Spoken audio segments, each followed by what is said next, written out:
Hey everybody, so today I wanted to talk about what I personally think is the greatest anime of all time, and it's not one of the big major ones out there like Dragon Ball or Bleach. It's had so many years and so many seasons and so many stories and characters.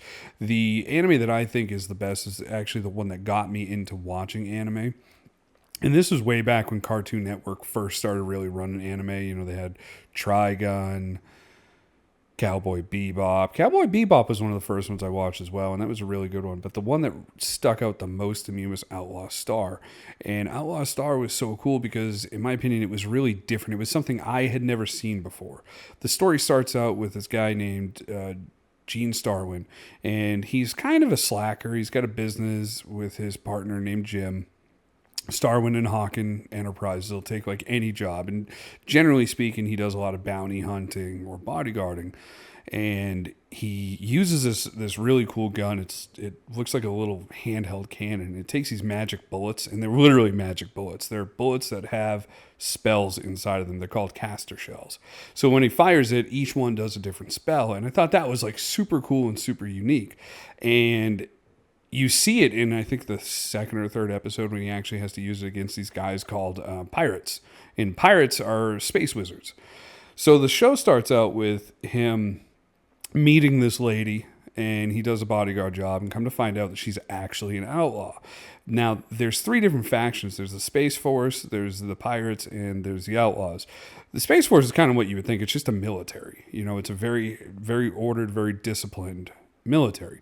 The pirates are kind of what they sound like. They're pirates, but they're wizards. They're space wizards, which I thought was really cool. They're like a whole league of evil Jedis and Gandalf put together. The third one is the Outlaws. The Outlaws are just individuals, and as a collective, they could be super powerful. But what drives an outlaw is whatever drives an outlaw. So one outlaw could be driven by honor. One outlaw could be driven by treasure hunting. One outlaw could be driven to be just a mercenary. So it really just depends on the outlaw.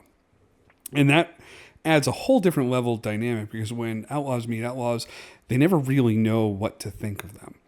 Now, there are various aliens that you end up running into, and because of this, he ends up forming this little team. But before I get to the team, we need to talk about his ship.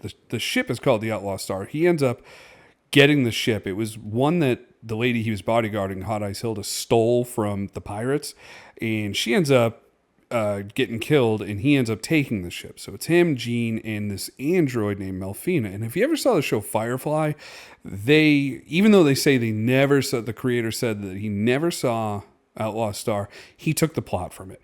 Gene Starwin finds an android in a suitcase with Hot Ice Hilda, and he demands that she, unfreezes this girl because he doesn't know, what's going on. And when she pops up, she basically says, I'm paired with the XGP. And he's like, what are you talking about? And then she starts crying. So once they get into space and they get to the ship, she ends up being half of the piloting program. So this ship's not going to operate without the android. And that's why the space pirates were after Hot Ice Hilda, was to get the android back.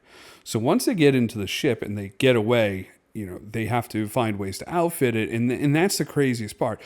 This ship is the most advanced ship in the galaxy, and this dude is taking jobs like tugboats. He joins a space race, anything he can do to try to make money so he can arm the ship. And anytime he gets into a battle, he ends up putting himself further and further in debt.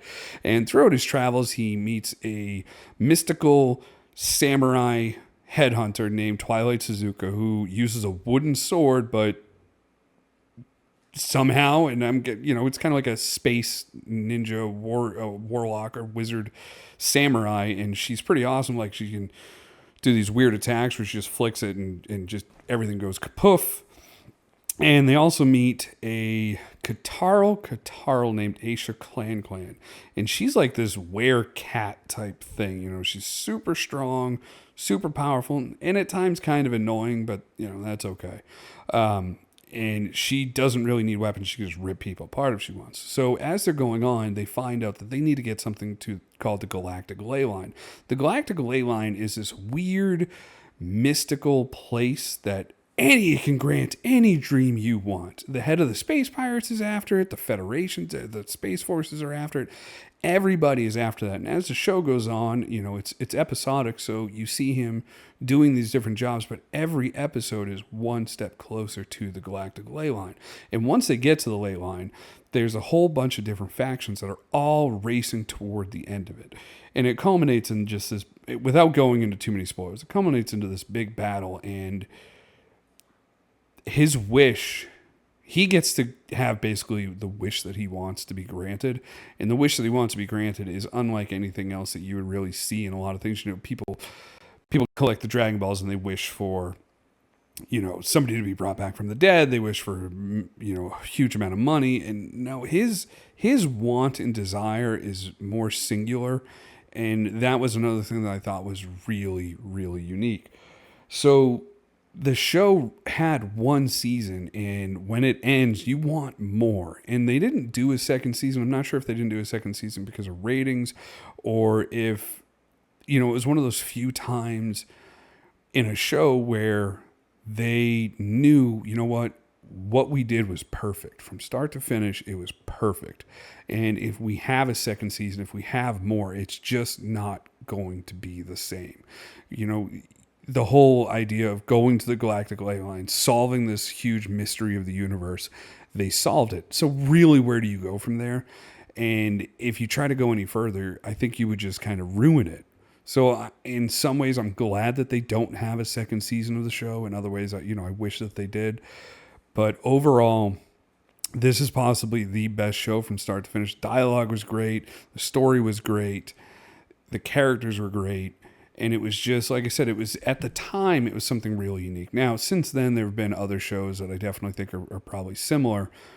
But this show stood out. And if you haven't seen Outlaw Star, like I said, there's nowhere to stream it right now. But it usually comes onto Hulu or something every couple months. Or you can get the box set off of Amazon for, I think, like $35.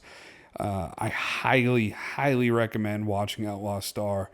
It is in my personal opinion, the greatest anime of all time. And that's including, whether it be old anime, new anime, current anime, future anime. I just don't see anything